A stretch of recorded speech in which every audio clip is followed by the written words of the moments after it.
जय सिया राम। अब की बार गुरु पूर्णिमा आषाढ़ शुक्ल पक्ष की 29 जुलाई 2026 को दिन बुधवार को पड़ रही है। पूर्णिमा उस दिन रात्रि में 8:34 तक रहेगी और मकर राशि में चंद्रमा रहेंगे।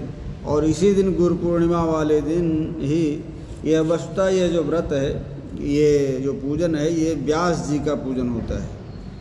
व्यास जयंती के नाम से इसको लोग मनाते हैं। ये वही व्यास जी हैं जिन्होंने महाभारत जैसे विशाल ग्रंथ को रच करके और इस संसार को एक हमेशा के लिए ज्ञानमय प्रदीपा, ज्ञान रूपी दिव्य ज्योति जलाया, जिनको हम लोग याद तो करते हैं परंतु उनका महत्व तो नहीं समझते हैं और इसीलिए अपने अपने कर्तव्यों से हम लोग विमुख होते जा रहे हैं।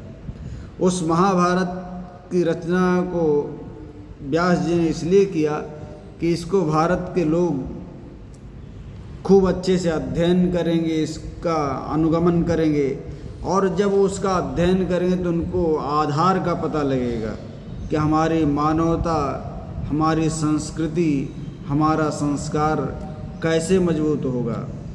हमारा घर, हमारा परिवार, हमारा राज्य, हमारा ग्राम, हमारा देश अथवा इस विश्व में मानवता का संदेश कैसे स्थापित होगा।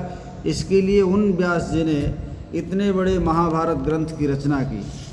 और आजकल हम लोग याद तो करते हैं परंतु अपने अहंकार में अथवा यूँ कह लें कि अपने आलस्य में आकर के उन व्यास जी की पूजा मात्र चंदन लगाने तक का ध्यान रखते हैं, लेकिन उन व्यास जी ने कहा क्या है, वही व्यास जी संदेश क्या देना चाहते हैं, इसका अध्ययन कोई नहीं करना चाहता है।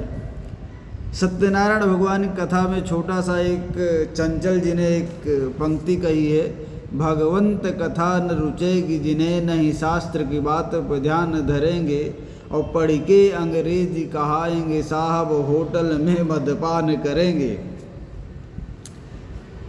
कि हम लोग खाली मात्र उन व्यास जी के अथवा व्यास जी के स्वरूप में अपने गुरुओं को चंदन लगाने का तो ध्यान रखते हैं परंतु उन गुरु जी के माध्यम से जो शास्त्र कह रहा है और जो शास्त्र का अनुभव है, जो उन इतने बड़े बड़े महान ऋषियों के करोड़ों वर्षों का जो उनका अपना अनुभव है, उसको हम लोग ना तो पढ़ना चाहते हैं, ना अपने से अगर कोई बड़ा व्यक्ति या अपने से श्रेष्ठ व्यक्ति कोई बताता है तो उसको सुनना और समझना भी उचित नहीं समझते हैं। और यही कारण है पूरे समाज में अराजकता फैलना। तो हम आशा करते हैं कि अब की बार अगर व्यास पूजन आप करने जाएं तो पहले व्यास जी के महात्म्य को समझें, गुरु के स्थान को समझें, गुरु के बल को समझें और उस गुरु से हमको क्या शिक्षा लेना चाहिए, वो उस गुरु का कर्तव्य अपना क्या है, वो हमारा उत्तरदायित्व उसके प्रति क्या है और साथ साथ वो गुरु किस ग्रंथ का अध्ययन कर रहा है, उस ग्रंथ में कितनी मानवता है। पहले तो उन ग्रंथों का भी अध्ययन करना चाहिए, फिर अपने आप गुरु के प्रति श्रद्धा भी होगी और निष्ठा होगी। और जहाँ श्रद्धा होती है, जहाँ विश्वास होता है, वहीं भगवान का निवास होता है। तभी गुरु पूर्णिमा मनाने वालों को फल मिलेगा।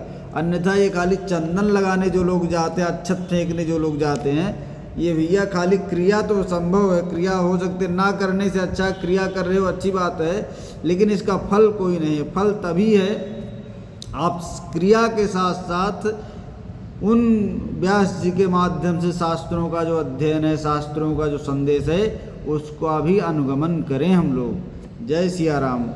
आशा है आप लोग इसका चिंतन जरूर करेंगे, इसको जरूर ध्यान में रखेंगे।